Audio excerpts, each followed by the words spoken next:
Hi Pisces, this is Pisces Hub. Welcome to my channel. So for today's video, alamin natin kung sino itong nakakamiss kay Pisces, okay? So gagamitin natin itong tarot cards para malaman natin yung mga information about this person. So, reminder lang Pisces na ito ay general reading. So pwede mag-resonate, pwede hindi, okay? Kasi this is a general reading and ang energies na lalabas dito, ma-feminine or masculine man, as long as mag-resonate sa mga taong dinidil ni Pisces, sa taong nanonood ngayon, babae, lalaki, and LGBT, ay welcome po sa ating channel. Okay, so shuffle muna natin, and alamin natin kung ano yung mga impormasyon ng taong nakakamiss kay Pisces. Okay. So, sino po itong nakakamiss kay Pisces? Sino po ito?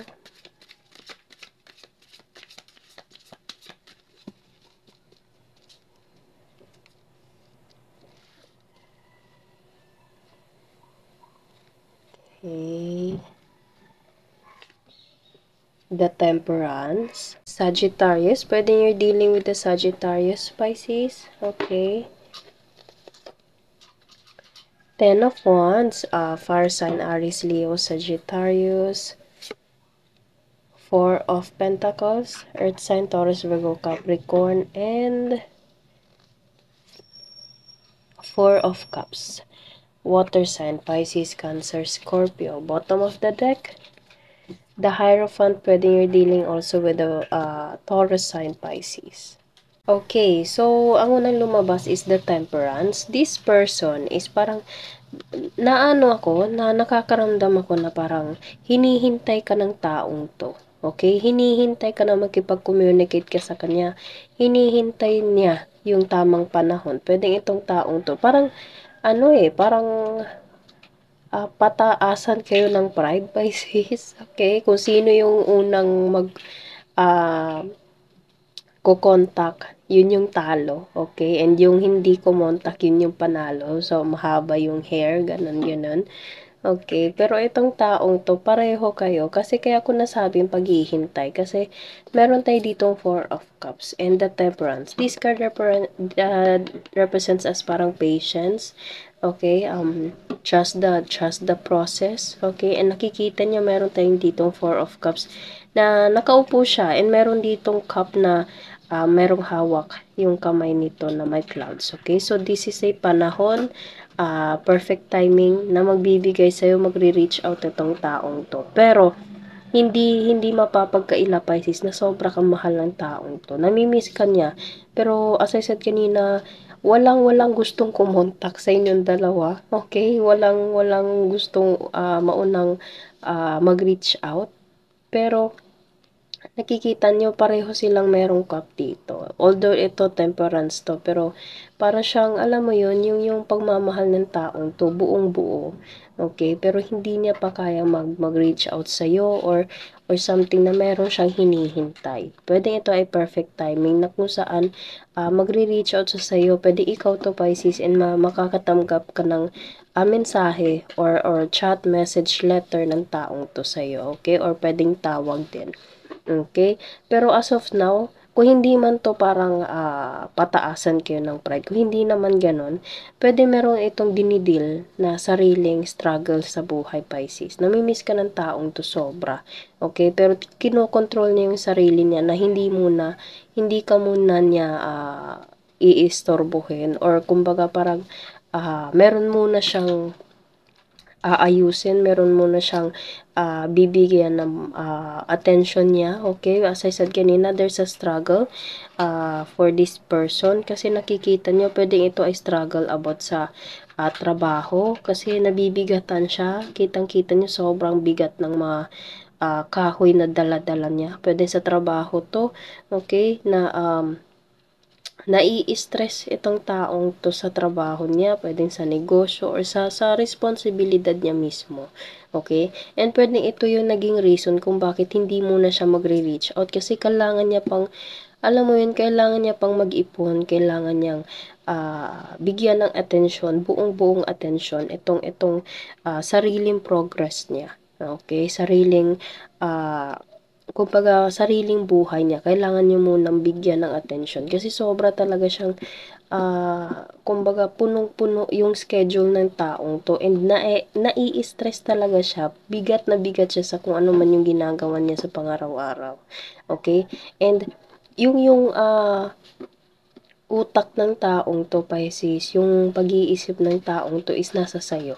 Kasi meron tayo ditong bottom of the deck, the Hierophant. And pwede ding nakikipag-usap siya sa mga katrabaho niya, sa mga friends niya about sa'yo. Kasi nakikita nyo, merong magandang katayuan na tao dito and meron dalawang nakikinig. Okay? So, pwedeng ito to siya and nakikipag-usap siya sa mga taong nakapalibot sa kanya. Pwedeng ito ay trabaho, katrabaho, kaibigan, okay?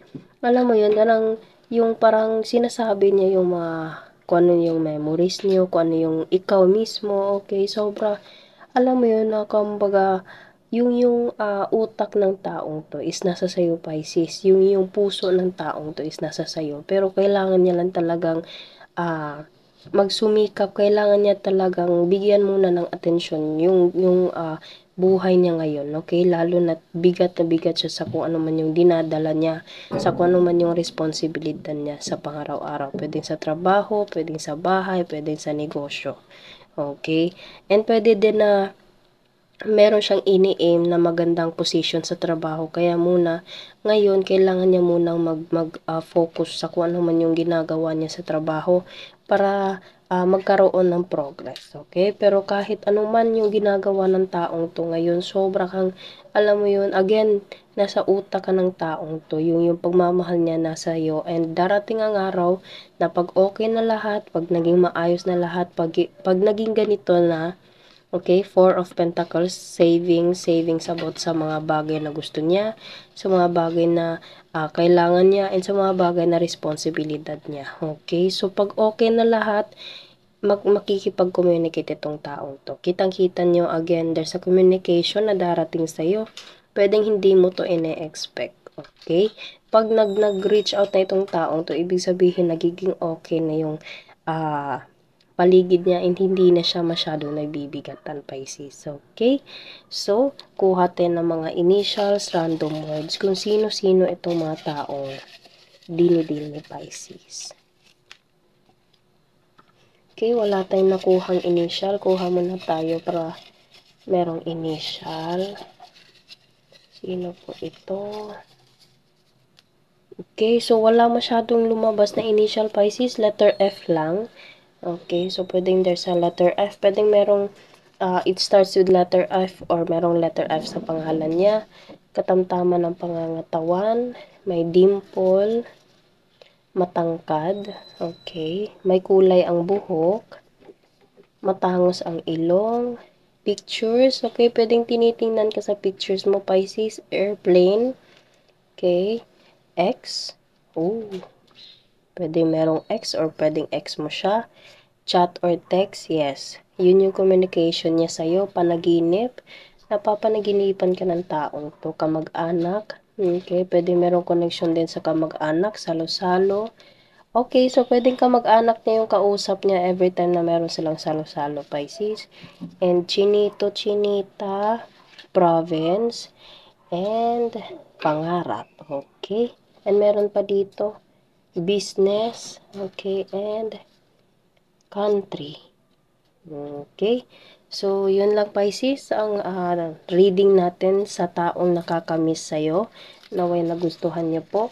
Huwag niyo po sanang kalimutan na mag-like at mag-subscribe po sa ating channel na Pisces Hub and ang isa nating channel na Junk Tarot Guide na makikita po sa description box below. Click nyo lang po yung link below and mag-subscribe na po kayo doon. Okay? Thank you po and huwag niyo po sanang kalimutan na i-click yung notification bell, Pisces, para ma-notify po kayo sa next videos na i-upload natin. Okay?